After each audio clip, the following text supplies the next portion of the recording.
Hello and welcome to another one of my video book reviews. Today, I would like to talk to you about Everville by Clive Barker, the second book of the art, the sequel to The Great and Secret Show, and the prequel to whatever the third novel will eventually be. 30 years later, it still hasn't been published, it still hasn't been written. But Barker says he'll get to it eventually.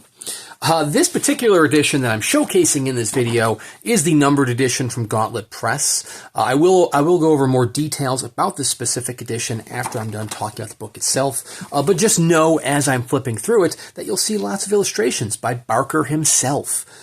So in his introduction, which is republished in this edition from 1999, Barker talks about his distaste for middle novels of trilogies, how they don't really ever stand on their own. They're typically the weakest installments in trilogies. And so with Everville, he sought to make its own standalone tale. He sought to, begin it before the events of The Great Secret Show and continue far after the events and the world that it was built.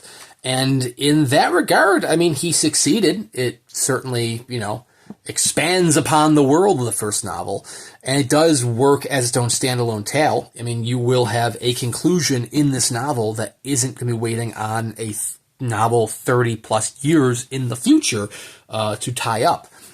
However, I will admit that I feel the novel is actually a little bit weaker than The Great and Secret Show. It is, I enjoyed The Great and Secret Show, but I found Everville to be a little bit weaker, which is a shame. But let's dive in, shall we? It begins with part 1, Was, Is, and Will Be, which, as Barker has explained, takes place many decades prior to the events of the first novel, in which a young Irish immigrant by the name of Meg O'Connell and her father seek to found the town of Everville, which will be the thriving center of their of commerce. And she is introduced to the strange world of Quiddity and the strange world of the art within this part. And things quickly take a turn for the worse with, things never go as planned in any of these novels, as you would expect. And very quickly, 70 pages in, we are now thrust into the present, shortly after The Great and Secret Show. So many of the characters in this novel are from that first novel. Barker does a decent job getting you up to pace with who these characters are, but, you are going to be missing something if you don't read The Great and Secret Show first. You should definitely check that out, otherwise you're getting pushed right into the deep end, and it's going to be confusing as all hell. Just know that there is the Sea of Quiddity, which is a dreamscape that you only access 3 times in your life. Once the first night after you were born, once the first time you sleep beside the person you love, and the third time the night that you pass. The first novel had a battle of good versus evil as they both tried to gain power, or more so I said the evil tries to gain power of Quiddity and the ephemerous islands within it, and the power of the art. But here in Everville, we find ourselves in the titular town of Everville, where they soon find yourself between a battle of good versus evil, except that the evil isn't always present. It's there, but it just keeps finding itself in the back seat.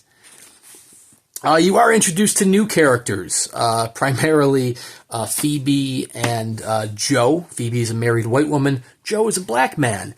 So as you can expect in any 90s environment, that's going to go over well when they start having an affair. And they find themselves caught in the middle of the strange events that are central to this novel. But when I talk about the events that are central to this novel, I have to say that they're a little bit disappointing. The best narratives within this novel come in the form of Tesla Bombeck and Harry D'Amour, Harry D'Amour from a bunch of Barker's works. Both of them were in The Great and Secret Show. Every other character in this novel is just sort of there to advance the world building for you as the reader, if that makes sense. Phoebe and Joe, I hate to say it, don't really add anything to this novel. They are just the layman. They're there to be your eyes to the world beyond the realm, beyond the fold in the Sea of Quiddity as they kind of expand upon the world. And I will say Clive Barker, he is a master of world building. He absolutely knocks it out of the park. I mean, I loved learning more about what was beyond the fold and what was in the Sea of Quiddity, and the you don't really get too much of that within the Great and Secret show. You get a lot more of that within this novel here, but Joe and Phoebe don't have a plot themselves. They really have no bearing to the plot. They just serve as a vessel for you, the reader, which is a shame. I mean, Tesla is involved in the plots and trying to figure out what the hell is going on. There are some mysterious ghosts from the past that are starting to steer their, veer their ugly heads and influence things for the worst, which is kind of central to Tesla's plot. But as far as like Joe Beth, Howie, Grillo, they're all just there as minor characters. Like, they're just hollow shells of who they were from the first novel, which is kind of my biggest issue with Everville. It's just, it doesn't do much once you shed back the layers of the novel. Like I said, one of the biggest story arcs in this is Harry D'Amour. I loved his storyline in this. It was good. It was well worth the read for his storyline alone. But here we are, halfway into the novel, when Harry joins. I mean, there's just so much treading water. And that's not like Waters of Quiddity. That's not like a pun on that. I mean, it's just a lot of world building and a lot of going nowhere. Harry D'Amour chasing down demons in his own right, it has a fascinating plot. Like I said, Tesla trying to chase down ghosts in the past has a decent plot. But in between those chapters, you're just getting bogged down with a bunch of characters that really don't add anything. I mean, there's something I want to say about some of these characters, but to do so would be a minor spoiler, so I'll keep it for the end of this video. And beyond that, there is one, it almost feels, how do I put it? It almost feels insulting in a way with some of the choices that Barker did in this novel. I will get over more details there with some minor spoilers in a few minutes after I'm done talking about the novel. But one such example is that there's a character who will remain unnamed, who is masquerading as another character. That's fine. By all means, if you're going to have some sort of deception, go for it. So you have a character masquerading as another character, and then it's supposed to be like a shocking reveal when this character reveals that they are, in fact, themselves, and not the person they're masquerading around at. Great. It's a fun trope of fiction in general. I love those sort of things. It's a nice little twist. Except it doesn't make sense in the realm of Everville. The only person that it would fool is you, the reader. And I find that insulting. Like, the characters that this person is interacting with could not give two shits about whether it's one person or the person he's masquerading as. They have no context, no sort of reference as to who either of those characters are. So having this person masquerade as someone else makes no damn sense within the novel. The only thing it makes sense for is so that you, the reader, don't know who it actually is. And I find that insulting. And it's that kind of tone that Barker seems to have with Everville. I feel like I'm getting angry about this. That's not my intention. I'm not getting angry at the novel. I mean, it's just, unfortunately, it's a longer novel, which is fine. I don't mind a longer novel if it has something to say. And I think that, the world building, particularly the parts that are in Quiddity, are top notch. I loved learning more about the characters on that side of things. But unfortunately, there's not really a plot to that side of things. I mean, there's, I guess, some sort of aspect that, has the impending doom for our world, which, I'm not going to say any more about. If you've read Great and Secret Show, you probably know what that aspect is, but I'll leave it at that. But, I mean, it's so minor and so distant within Everville that it never really feels like an imminent threat. And it just, it's a lot of world building, which is fine, but there's no plot beyond that world building. I mean, the villains of this novel continuously sit on the sidelines for extended periods of time. Like, they're going to show up, they have their scene, they have their moment, and then cool, you're not going to see them again for another 100 pages. They're just off twiddling their thumbs, waiting for the next chance for them to show up. Like, there's no reason for that. It almost feels like Barker was, he wanted to write something else in the world and didn't quite know how to get to that point. So he kind of just, crams some square pegs into round holes in order to get there. Which, fine, I guess, but it doesn't lead to riveting reading material, in my opinion. I did enjoy The Great and Secret Show, but ultimately Everville was disappointing to me. I felt it was kind of a weaker sequel to The Great and Secret Show, and it did a disservice to anyone who enjoyed that first novel, which is a shame. So anyways, like I said, we'll go into some slight spoiler territory in a minute. But first, let's talk real quickly about the the Gauntlet Press edition. This was limited to 500 copies, and then I believe 26 or 52 lettered copies. All the copies are signed by Barker. Letter edition is also signed by Kiernan, who did the introduction, and Josh Boone, who did the Afterward. The contents are all right here. I mean, I enjoyed the bonus contents for Great and Secret Show more than Everville here.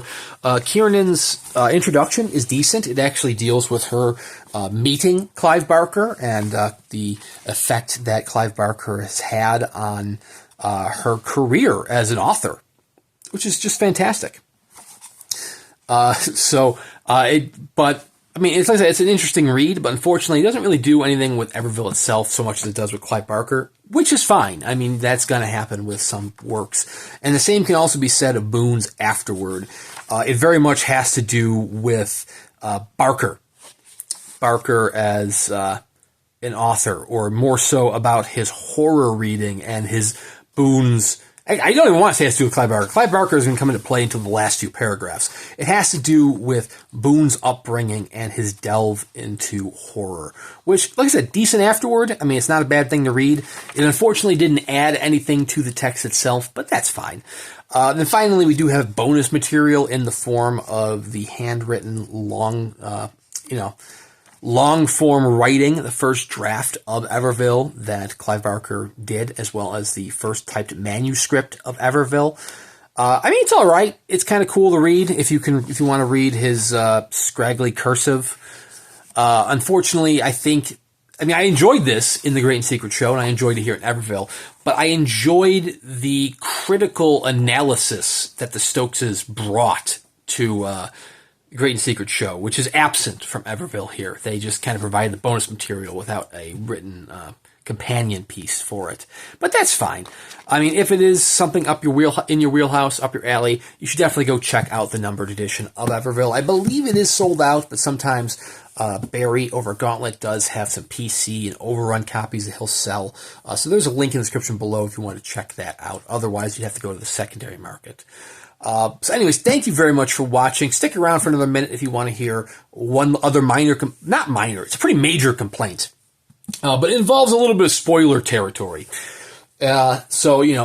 Spoilers, be warned there. If you're logging off now, that's totally fine. Thank you for watching. Consider subscribing to the channel. I do at least one book review a week, plenty of unboxing videos in between here or there. We'll give it another 5 seconds before we go into spoiler territory. So you have been warned, and here we go. Spoilers be damned. One of the things which I found insulting about Everville is that most of the characters who are brought back from the Great and Secret Show are solely brought back so he can kill them off. I'm not going to go into extreme spoilers about how he's killing them off or what their fates are going to be, but it's just like I already mentioned earlier, they're just sort of pale shadows, like phantoms of who they were in the first novel. And that rings true. But then, like, not only are they just caricatures of who they were, but they don't add anything to the plot. They don't really add anything at all. And then they're just promptly killed off. And you're just like, what the hell, man? Like, were you contractually obligated to bring these characters back? And you're just like, well, I don't want to bring them in the third novel, so I'm just going to kill them up. Maybe that's what you were going for. I don't know. But I don't know. Like I said, I mean, I guess it's sort of a minor complaint because there are many characters this happens to. But I suppose in the grand scheme of things, it's, I guess, a minor complaint. It looks like it's just disappointing, to say the least. It just kind of felt, insulting as a reader to, it's almost the same reaction that I know many people had when they saw the second Joker movie that Todd Phillips did. I haven't seen it, but I know a lot of people, it was kind of like a middle finger to those who had enjoyed the first one. And that's almost kind of what it feels like Everville is. It's like, hey, you like that character? Cool, they're dead now. Hey, you like that character? Cool, they're dead now. They're not going to add anything to the plot. There's really no plot apart from Tesla's storyline and Harry's storyline. All the other characters are just sort of garnishes on the plate that is Everville. Like I say, it's not a bad read. I've read better. And unfortunately from Clive Barker, I expected better. But I know this novel has quite a fervent following. So if you are a fan of Everville, I apologize. That's just, we all have our opinions. Listen, I did enjoy Great and Secret Show. This one wasn't as horny as Great and Secret Show. I mean, it had its moments, but, I enjoyed that. I thought Great and Secret Show, that was my biggest complaint about the Great and Secret Show, is that it was just unnecessarily horny. Horny even for a Clive Barker novel, which is crazy to say because he is a very horny author. But anyways, thank you very much for listening to me rant and ramble about this novel. Check out Everville, check out Clive Barker. Make sure you check out Great and Secret Show first. If you don't like that one, you're definitely not going to like this one. If you did like that one, you might also not like this one, but who's to say? Anyways, thank you for watching, and we'll see you around next time.